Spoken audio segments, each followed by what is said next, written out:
사랑하고 축복합니다. 네, 늘 하나님의 사랑과 축복이 넘치는 우리 모든 성도님들 다 되실 수 있기를 바라겠습니다. 제가 아는 한 형제가 중학교 때 미국으로 유학을 갔습니다. 본인이 원해서 갔던 유학이 아니라 부모님께 마지못해 떠밀려 갔던 유학이었습니다. 그런데 결국에는 미국 생활에 적응에 실패해가지고 대학 입시를 앞두고 다시 한국으로 돌아오게 되었던 것이죠. 부모님께서는 이제라도 정신을 차려서 공부를 잘했으면 하는 그런 마음을 가지고 있었는데 오히려 한국에 돌아와서 정체성 혼란까지 겪으면서 힘들어했던 모습을 본 적이 있습니다.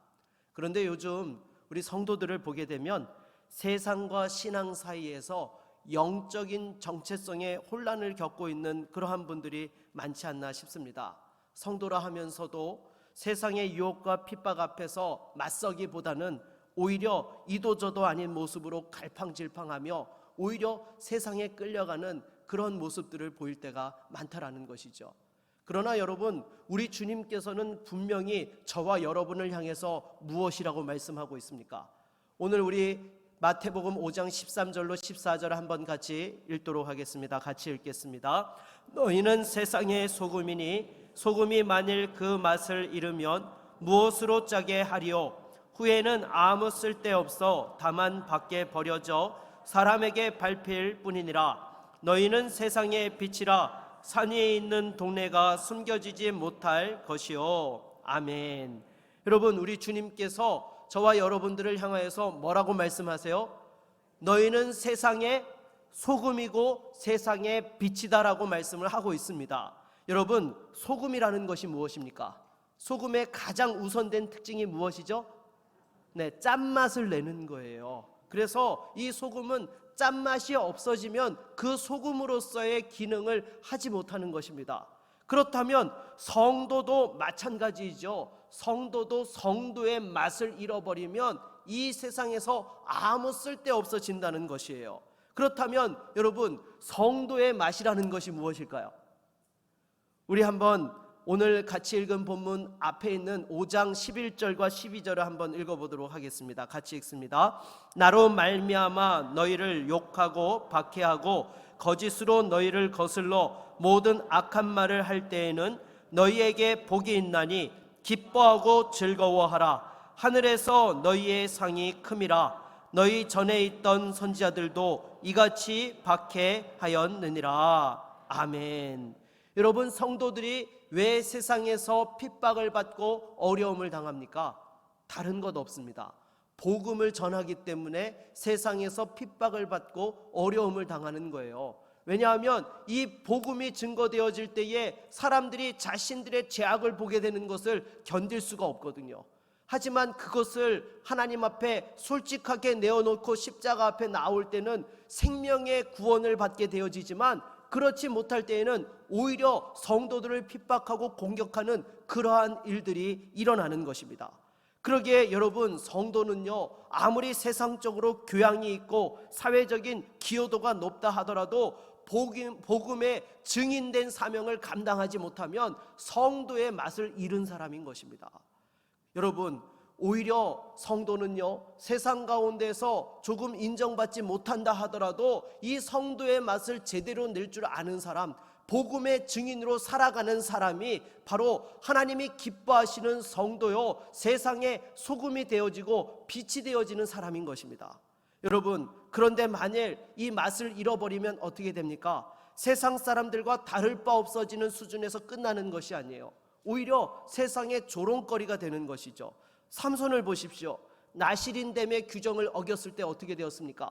그냥 일반 사람들과 똑같이 된 것이 아니라 두 눈이 뽑혀서 연자맷돌을 돌리며 블레셋 사람들의 그 조롱거리와 놀이개감이 되고 말았던 것입니다. 사랑하는 여러분, 성도들도 마찬가지예요.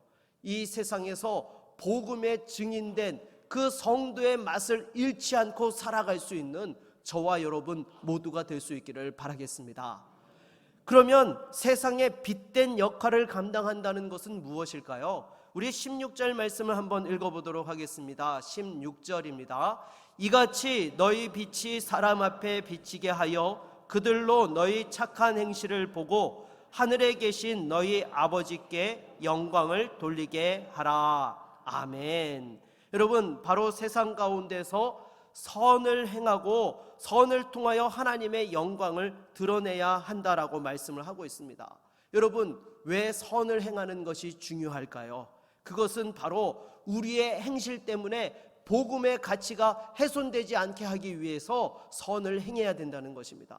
우리가 살아가면서도 보십시오. 아무리 똑같은 말을 한다 할지라도요, 그 말의 내용대로 살아가고 있고 선한 행실로 많은 사람들에게 기감을 사는 사람이 그 말을 한마디 하는 것하고요, 오히려 세상 사람들에게 조롱거리로 또한 손가락질을 당하는 사람들이 아무리 옳은 말을 한다 하더라도 여러분, 그 말의 깊이가 어떻습니까? 완전히 다르다라는 것이죠.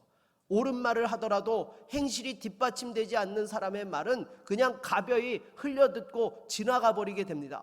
그러나 그 행실이 뒷받침되어지고 선한 영향력을 끼치는 사람이 말하는 그 말 한마디는 평범한 것 같아도 힘이 실리고 많은 사람들에게 울림을 준다는 것이죠. 그러기에 여러분, 우리가 복음을 복음되기 위해서는요, 이 땅 가운데서 선을 행하는 일에 절대로 뒤로 물러서는 일이 없이 적극적으로 선을 행하는 믿음의 종들이 될 수 있기를 바라겠습니다. 그러면 여러분, 이 선을 행하는 범위는 어디까지 보아야 될까요? 여러분, 선을 행한다라는 것은 단순하게 선한 행실로 그치는 것이 아니죠. 어떻게 보면 악한 것들과 싸워서 선을 이루어내는 것, 정의를 이루어내는 것도 선이라고 할 수 있는 것입니다. 그래서 솔직히 우리 사회를 보게 되면 그렇게 다루어야 될 문제들이 한두 가지가 아니에요. 악이 구조화되어져 있는 그러한 수많은 현상들이 있는 것이죠. 그렇다면 교회가, 성도가 사회개혁을 위해서 앞장서야 되는 것입니까? 이 부분에 대해서는 우리가 좀 생각해 보아야 될 필요가 있는 것입니다. 우리의 에베소서 6장 5절을 한번 읽어보도록 하겠습니다. 같이 읽겠습니다. 종들아, 두려워하고 떨며 성실한 마음으로 육체의 상전에게 순종하기를 그리스도께 하듯 하라. 아멘. 여러분, 신약 성경이 기록되었던 시대에는요, 무슨 제도가 있었어요? 노예 제도가 있었습니다. 이 노예 제도라는 것은 사람을 마치 짐승과 물건처럼 사고팔고 그렇게 부리는 것을 이야기하는 것이죠. 그래서 실제로 노예는 사람으로 대우를 받지 못했어요. 그냥 짐승이나 말할 줄 아는 짐승 내지는 물건으로 그렇게 취급되고 거래되었던 것입니다. 그런데 여기에 대해서 지금 사도 바울이 뭐라고 이야기하고 있습니까? 노예 제도를 폐지하도록 힘써야 된다고 그런 이야기를 합니까? 아니요. 도리어 노예들에게 그 주인에게 마음과 뜻을 다해 순종하라고 이야기하고 있습니다. 어떻게 보면 노예제도 시스템을 용납하는 수준을 넘어서서 오히려 적극적으로 옹호해 주는 것처럼 보여요. 그래서 어떤 사람들은 말하기를 기독교는 노예제도 같은 불합리한 제도를 용납한 종교이기 때문에 예수를 믿지 않겠다고 그렇게 이야기하는 사람들도 있습니다. 그런데 여러분, 여기에서 우리에게 주시는 교훈이 있다는 것입니다. 여러분, 노예제도가 상징하는 바가 무엇입니까? 그것은 바로 사회의 구조 악의 문제를 대표적으로 보여주는 것이죠. 그렇다면 오늘날 이러한 구조 악에 대하여서 우리 교회와 성도들이 어떻게 대처해야 될지를 또한 동일하게 적용해 볼 수 있는 말씀인 것입니다. 그래서 당시에 이런 노예 제도가 존재하였지만 종들에게, 주인에게 순복하라고 한 것은 무엇을 이야기하는 것입니까? 이러한 제도도 결국 하나님께서 허락하셨음을 인정하라는 것입니다. 여러분, 이 사회의 근본적인 문제가 무엇인지 아십니까? 그것은 시스템이나 제도에 있지 않습니다. 결국 모든 문제의 근원을 파고 들어가면 죄와 맞닥뜨리게 되어지는 것이죠. 결국에는 죄 때문에 이 세상의 모든 시스템과 제도들이 그렇게 얼그러지고 또한 사람들이 힘들고 어렵게 살아가게 되는 것입니다. 솔직히 여러분, 우리나라에 정말 자랑할 만한 제도가 하나 있죠. 무엇입니까? 건강보험제도예요. 여러분, 얼마나 좋은 시스템입니까? 돈 없는 사람들도 그 진료를 받을 수 있는 권리를 보장받고 생명이 존중받을 수 있는 시스템인 것입니다. 솔직히 여러분, 세상에 미국이 좋다고 아무리 이야기하지만요, 그거는 돈 있는 사람들에게 해당하는 이야기입니다. 돈 없는 사람들은 아파도 제대로 진료받기가 쉽지 않아요. 여러분, 당장에 우리는 감기만 걸려도 어디 가죠? 병원에 갑니다. 그리고 가서 또 몸이 좀 안 좋은 것 같으면 의사 선생님한테 주사도 한 방 처방해달라고 해서 주사도 맞고 약도 받아서 집에 와요.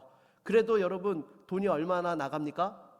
네, 10,000원이면 충분해요. 뭐 더 이상 돈이 들어가지 않아요. 그런데 미국에서는요, 감기 같은 걸로 병원에 찾아갈 엄두를 내지 못해요. 왜냐하면 의사를 만나기 위해서 예약하는 것도 힘들 뿐만 아니라 진료비가 무지막지하기 때문에 그러한 가벼운 병을 가지고 우리처럼 병원에 찾아가지를 못한다라는 것입니다. 그런데 이렇게 좋은 시스템인데도 불구하고 그 중에는 어떤 사람들이 있습니까? 이거를 악용해가지고 건강보험 재정을 축나게 하는 사람들이 있다라는 거예요. 결국에는 시스템이 문제가 아니라 사람이 문제라는 것입니다. 그러기에 여러분, 성경은 우리에게 무엇이라고 가르치고 있는가 하면요, 차별금지나 독재, 전쟁, 인권, 구조학을 개선하는 그러한 문제보다도 하나님과의 관계를 개선하는 것에 우선해야 된다라고 말씀하고 있는 거예요. 여러분, 교회와 성도의 첫 번째 사명이 무엇입니까? 바로 복음 전도와 회심에 있습니다. 여러분, 성도가 이 세상을 살아가고 교회가 존재하는 목적은요, 하나님의 복음을 위해서 존재하는 거예요. 세상 사람들에게 참된 생명으로 나올 수 있도록 그 길과 진리와 생명 대신 예수 그리스도를 증거하는 것에 교회의 1차적 사명이 있는 것이고 성도의 존재 가치가 있다라는 것입니다. 그런데 세상은 우리에게 뭐라고 합니까? 교회도 선을 행하기 위해서 이런 구조학을 해결하기 위해 직접적으로 개입하라고 그렇게 다그칩니다. 물론 경우에 따라서 그렇게 해야 되는 피치 못한 상황들이 있어요. 예를 들어서 국가가 직접적으로 예배를 회방하고 성도들의 신앙생활을 억압하면 여러분, 그냥 가만히 있으면 됩니까? 안 됩니까? 안 되죠. 우리의 신앙을 지킬 수 있도록 그 부분에 대해서는 또한 우리가 행동을 할 수밖에 없는 것입니다. 그리고 하나님 말씀에 어긋나고 말씀을 가르칠 수 없게 하는 입법이 이루어진다라고 하는 문제에 대해서도 어떻게 해야 됩니까? 가만히 있으면 안 되죠. 하나님의 진리를 지켜내기 위해서 움직여야 되는 거예요. 그래서 교회가 지금 10년이 넘게 차별금지법에 대하여 반대 서명 운동을 하고 있는 이유가 거기에 있는 것이죠. 어떻게 보면 차별금지법이라고 하면 너무나 이렇게 아름답고 명분도 있어 보이는데 그 세부 항목에 들어가면 무엇이 있습니까? 독소조항이 있어요. 무엇인가 하면 성별 정체성에 따른 차별을 금지한다, 종교에 따른 차별을 금지한다라는 이런 내용이 있는데요, 이게 어떻게 악용될 수 있습니까? 성별 정체성이라는 것과 성차별이라는 것은요, 전혀 별개의 문제인 것입니다. 성별에 따른 차별은 여러분 있으면 됩니까? 안 됩니까? 이런 거 있으면 안 돼요. 남자라는 이유로, 여자라는 이유로 차별이 이루어져서는 안 되는 거예요. 그런데 성별 정체성에 따른 차별이라고 이야기하게 되면 이거는요, 동성애를 포함하고 있는 개념인 것입니다. 생물학적으로는 남자인데 정신적으로 여자라고 하는 말도 안 되는 주장을 받아들여야 된다는 거예요. 그거를 인정해줘야 된다는 것입니다. 그런데 성경 말씀에 비추어 보면 이거는 있을 수 있는 일입니까? 있을 수 없는 일이죠. 하나님께서 분명히 사람을 남자와 여자로 창조하셨고 동성애를 분명히 금하고 있어요. 그런데 이러한 것들을 인정해버리게 되면 어떻게 됩니까? 하나님 말씀을 제대로 전할 수 없게 되는 것이죠. 당장의 미국 교회를 보십시오. 이 차별금지법을 통해서 동성애를 인정하고 나서 어떻게 되었습니까?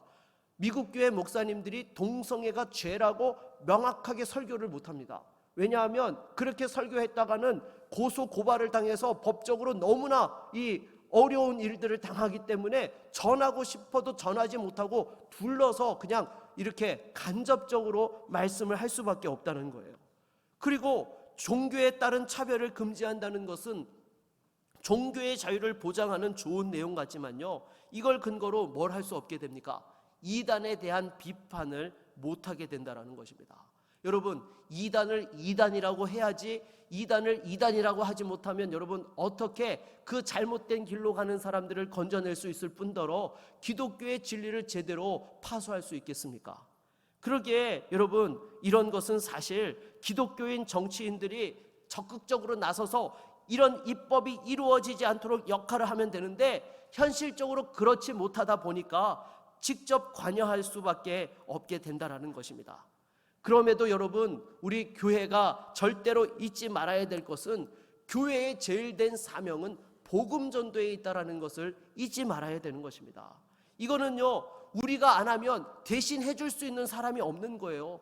교회가 복음을 전하지 않는데 누가 어떻게 생명과 진리의 길로 나아갈 수 있겠습니까? 다시 한번 교회의 본질을 제대로 잊지 말고 붙잡는 우리 모두가 될 수 있기를 바라겠습니다. 그러기에 항상 우리는 어떤 문제를 접하게 될 때요, 이 문제의 핵심을 항상 하나님의 관점에서 하나님께 집중하여 문제를 풀어야 한다는 것입니다. 예를 들면 이런 거예요. 여러분, 마태복음 22장에 보게 되면 이 바리새인들이 헤롯 당원들을 동행해가지고 예수님을 찾아옵니다. 그리고 한 가지 질문을 하죠. 이 가이사에게 세금을 내는 것이 옳으냐 옳지 않느냐라고 이런 질문을 합니다. 가이사라는 것은요, 이 케사르라는 로마 황제의 그 호칭을 음역한 거예요. 쉽게 말해서 황제에게 세금을 내야 됩니까 말아야 됩니까 라고 질문을 한 거예요. 근데 그 자리에 누구를 데리고 왔어요? 헤롯 당원들을 데리고 온 겁니다. 만일 여기서 세금을 내지 말라고 하면 어떻게 되는 거예요? 로마 황제에 대한 반역자가 되는 거죠. 그렇잖아요. 황제가 걷는 세금을 내지 말라고 하면 제국의 반역자가 되는 거지 않겠습니까? 그런데 만일 여기서 세금을 내라고 하게 되면 어떻게 됩니까? 이스라엘 민족의 반역자가 되는 거예요. 여러분, 어떤 선택을 해도 반역자라는 오명을 벗을 수 없는 그런 함정을 파서 올무를 지금 가지고 찾아온 것이었습니다.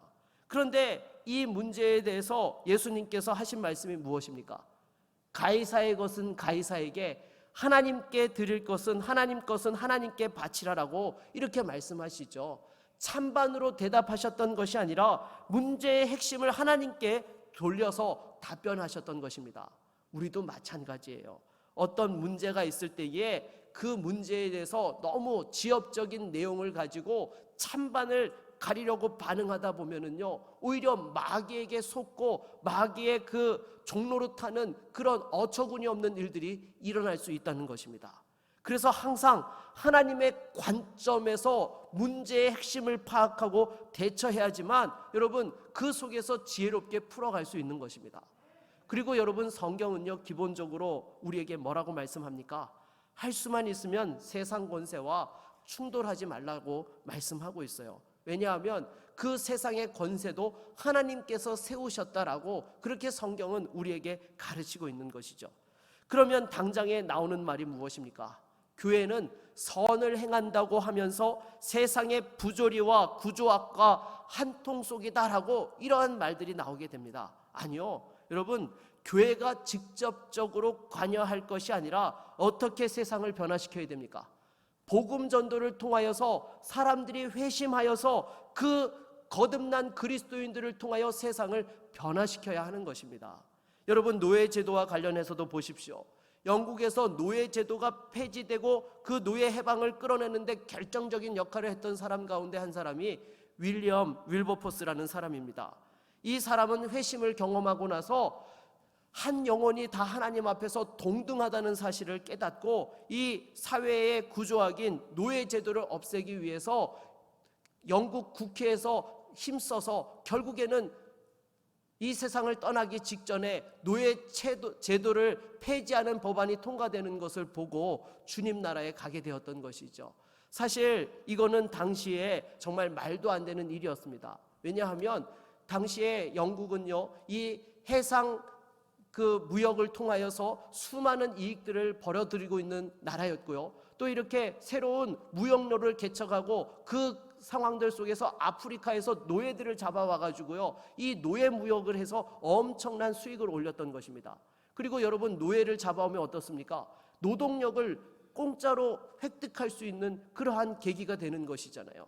어떻게 보면 영국이 성장하는 데 있어서 정말로 핵심적인 성장 원동력을 제공하는 것이 이 노예 산업이었던 거예요. 그런 상황 속에서 이 노예제도를 폐지하자라고 이야기하는 것은요, 사실 쉬운 일이 아닌 거예요. 하지만 회심한 그리스도인 정치인들이 하나님 앞에서 영혼에 대한 소중함과 그 가치를 깨닫고 노예제도 폐지를 위해서 앞장섰을 때에 그 영국 경제의 가장 핵심이 되었던 노예제도를 결국에는 폐지하고 하나님 앞에서 동등한 인간으로 살아갈 수 있도록 그러한 변화의 역사들을 이루게 되었던 것입니다. 그래서 여러분, 영국이 변화되는 것에 있어서 교회가 직접 정치 참여를 했던 것이 아니라 복음을 선포했을 때 회심하고 변화받은 그 성도들을 통하여 사회 개혁이 일어나고 변화를 이루게 되었던 것이죠.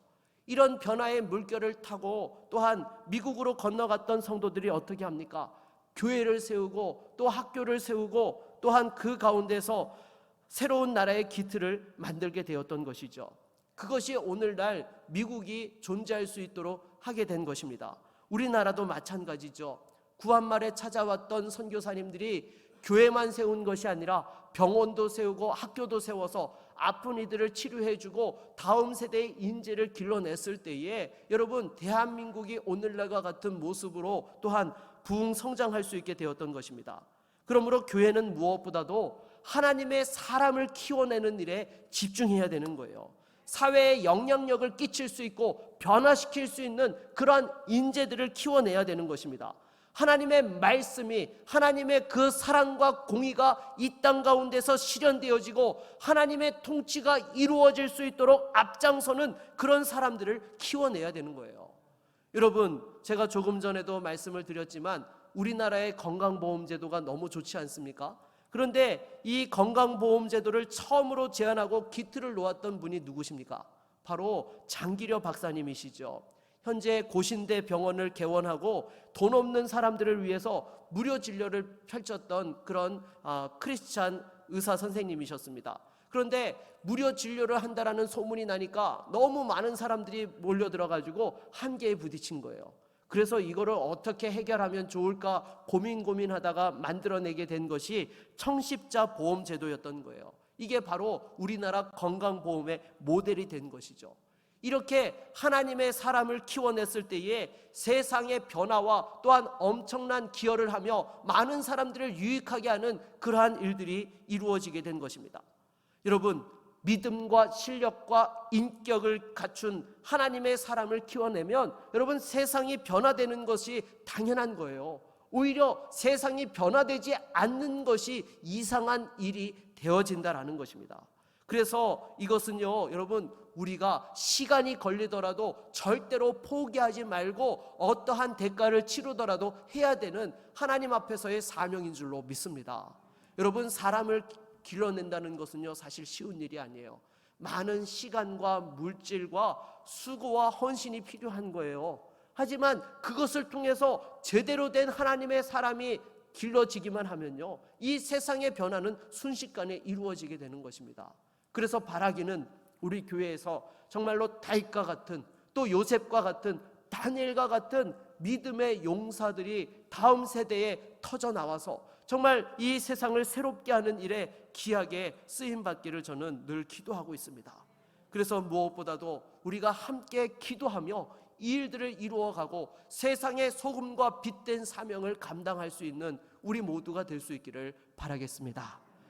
그러므로 죄 짓는 일이 아니라고 하면 여러분, 모든 곳에서 그리스도인들은 세상을 변화시키기 위하여서 쓰임받아야 되는 거예요. 그러나 만일 교회가 직접적으로 정치에 참여해서 세상을 변화시키려고 하면 어떻게 됩니까? 여러분, 이거는요, 아무리 선한 의도로 시작한다 하더라도 그 결과는 끝이 좋지 않습니다. 교회가 자꾸 정치와 밀착해서 정치에 관여하다 보면은요, 항상 이 교회가 오히려 타락하고 부패하는 일들이 벌어지는 거예요. 대표적인 것이 중세 시대의 가톨릭 교회가 그러하지 아니하였습니까? 그래서 저는요, 선거 때마다 목회자들이 자꾸 기독당을 만든다라고 운동하는 것, 저는 반대합니다. 왜 교회가 직접 정치에 관여하라고 합니까? 교회 목회를 하고 계신 목사님들은 교회에서 열심히 성도들을 위해서 목회하고 나라를 위해서 기도해야지 왜 현실 정치판에 직접적으로 끼어들려고 하는 것입니까? 교회의 본질은 정치가 아닙니다. 복음 전도라는 사실을 잊지 말아야 돼요. 그리고 하나님의 사람을 키워내는 것이 핵심인 것입니다. 어제 우리 교회에서요, 구미노예 주일학교 연합회 총회가 있었어요. 근데 저보고 격려사를 해달라고 해서 이런 내용을 말씀드렸습니다. 여러분, 요즘 한 해에 태어나는 신생아 수가 얼마인지 아시죠? 30만 명이 채 되지 않습니다. 제가 2차 베이비붐 마지막 세대거든요. 그 70년대만 하더라도 당시에 90만 명이 태어났어요, 한 해에. 근데 지금 3분의 1토막 밑으로 떨어지게 되었다라는 거예요. 근데 더 심각한 것은요, 주일학교 인원이 줄고 있는 것보다도 이 대학생 선교단체들의 연합체인 학원복음화 협의회에서 대학생들을 대상으로 종교에 대한 설문조사를 했는데 거기에서 기독교라고 답한 비율이 5%가 채 되지 않았다는 거예요. 여러분, 그냥 산술적으로 따져보면 몇 퍼센트는 나와야 됩니까? 20%는 나와야 되는 거죠. 아무리 못해도 15%는 나와야 되는 거 아닙니까? 근데 5%가 채 나오지 않았다는 거예요. 이거는 선교학적으로 이야기하면요, 미전도 종족에 해당하는 비율인 것입니다. 너무나 지금 심각한 거예요. 그럼에도 지금 주일학교 연합회가 정말로 주일학교를 살리기 위해서 수고하고 헌신하고 있기에 소망이 있다라고 제가 이렇게 격려사를 했어요. 잘했죠? 네. 근데 여러분, 우리가 여기서 한 가지 더 생각해 볼 게 있어요. 왜 청년들이 교회를 떠난 것입니까? 우리 다음 세대를 믿음으로 길러내는 것에 실패했다는 거예요. 여러분, 그 이유가 무엇입니까?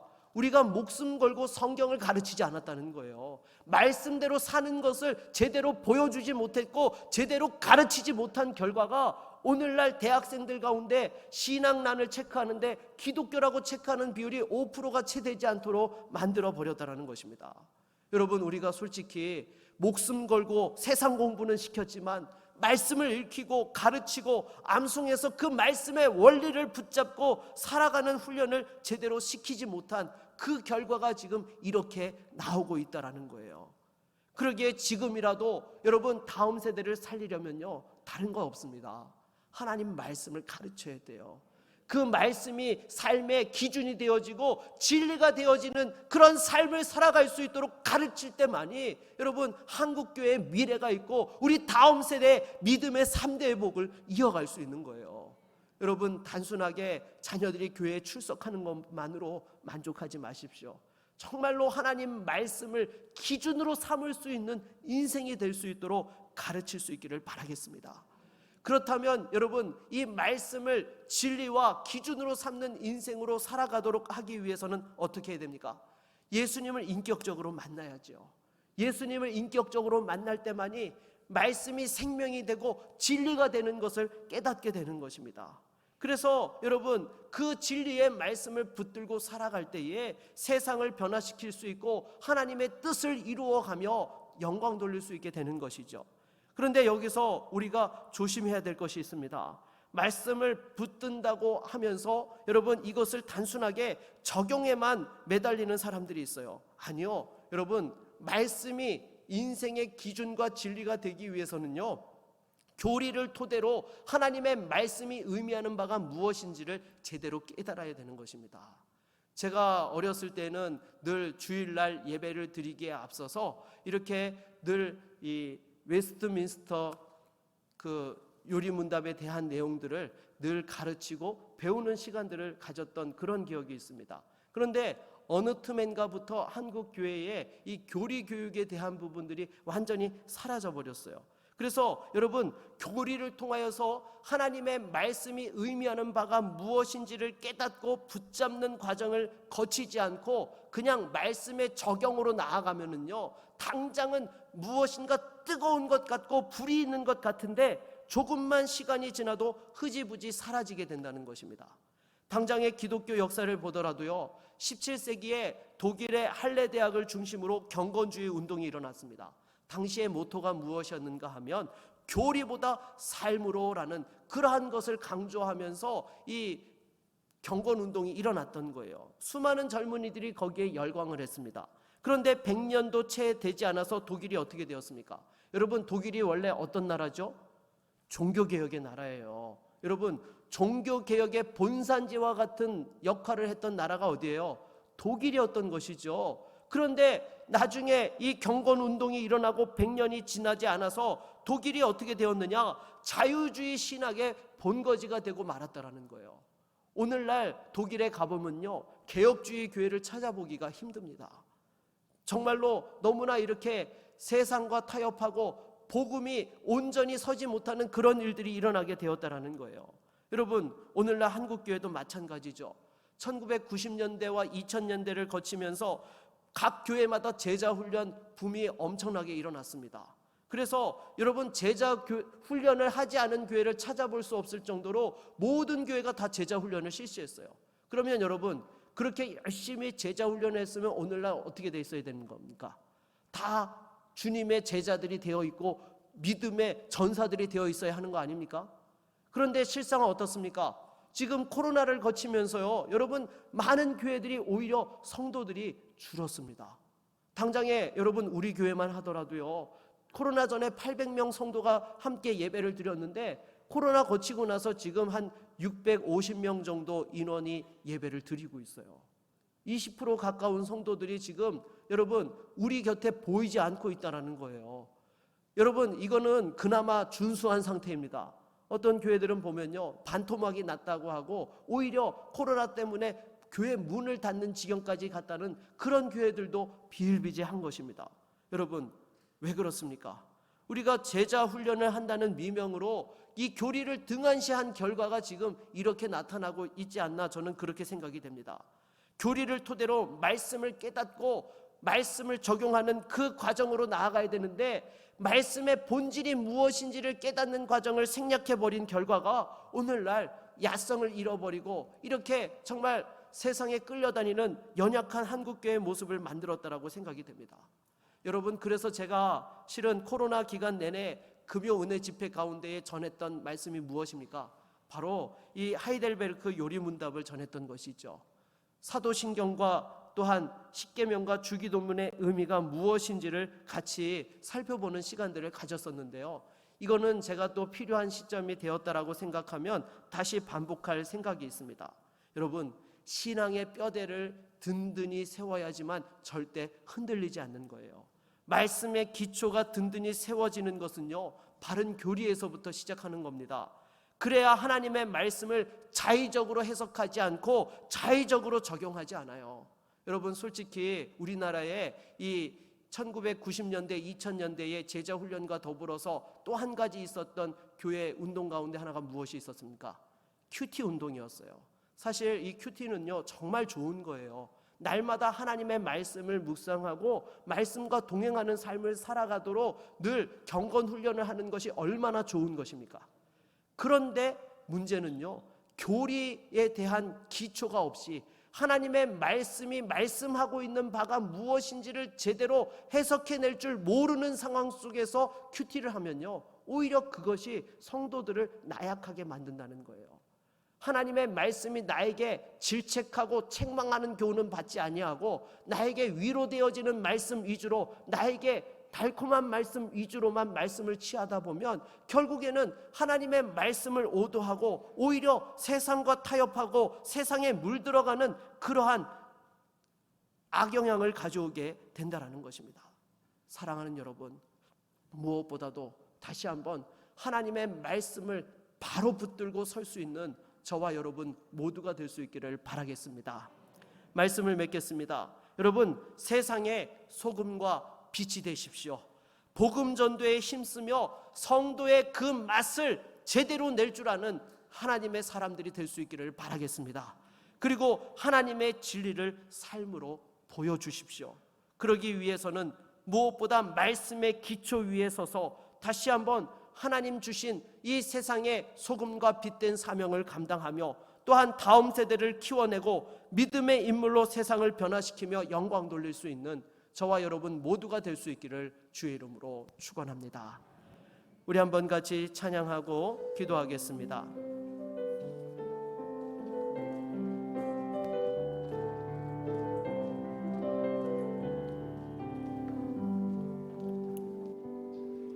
세상 모든 민족이 구원을 얻기까지 쉬지 않으시는 하나님,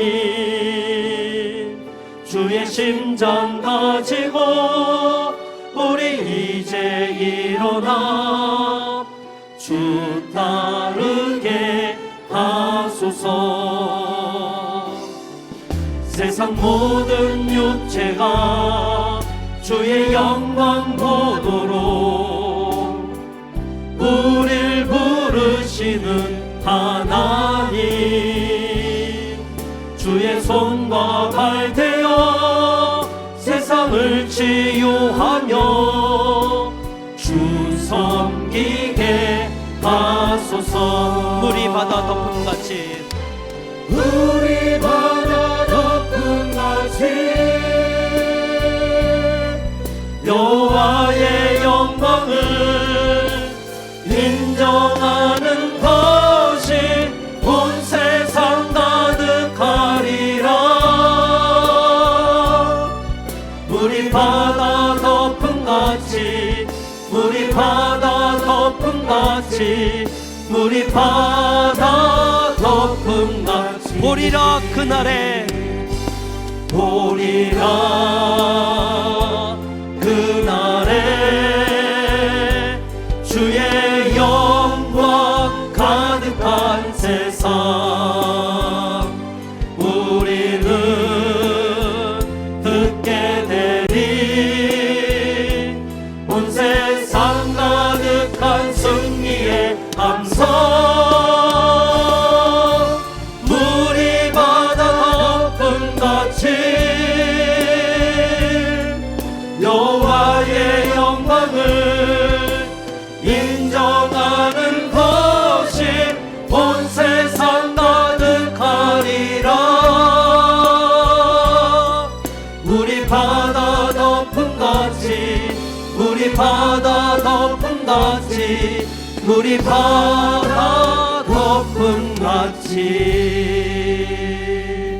여러분, 이 시간 말씀을 의지하여 함께 기도하며 나아갑시다. 우리가 세상에서 성도의 맛을 잃고 살고 있지는 아니하였습니까? 세상에 빛된 삶을 제대로 살고 있지는 아니하였습니까? 무엇보다도 다시 한번 하나님, 소금과 빛의 역할을 감당하는 교회와 성도가 되게 하여 주시옵시고, 다음 세대의 믿음의 인재들을 키워내게 하여 주시옵소서. 주여, 다시 한번 하나님 말씀대로 사는 하나님의 사람들이 되어질 수 있도록 우리 자신을 주님 인도하여 주시고 우리 자녀들과 자손들을 붙들어 주시옵소서. 우리 함께 같이 기도하며 나아갑니다. 주여, 하나님 아버지, 이 시간 주 앞에 기도합니다. 주여, 정말로 우리가 하나님 말씀을 의지하며 살아간다 하면서도 세상의 소금과 세상의 빛이 되지 못할 때가 너무나 많았음을 이 시간 회개합니다. 하나님, 정말로 다시 한번 우리의 입술을 통하여 주 예수 그리스도를 증거할 수 있게 하여 주시옵시고, 우리의 삶을 통하여 하나님의 그 복음이 진리로 영광 돌릴 수 있게 하여 주시옵소서. 다시 한번 주님, 이 악한 시대 속에서도 다시 한번 하나님 빛된 삶을 살아가는 성도들이 되게 하여 주시고, 하나님의 말씀을 기준으로 살아가는 거룩한 주의 종들이 되게 하여 주시며, 무엇보다도 우리 자녀들과 자손들을 붙들어 주시옵소서. 더 이상 세상에 무릎 꿇고 타협하는 자들이 되지 않게 하여 주시고, 다시 한번 하나님 앞에서 소금과 빛된 삶을 살아가며 세상을 변화시키고 하나님의 영광을 위하여 이 시대의 다윗과 같은, 요셉과 같은, 다니엘과 같은 하나님의 사람들이 되어질 수 있도록 역사하여 주시옵소서. 예수 그리스도의 이름으로 기도드립니다. 아멘.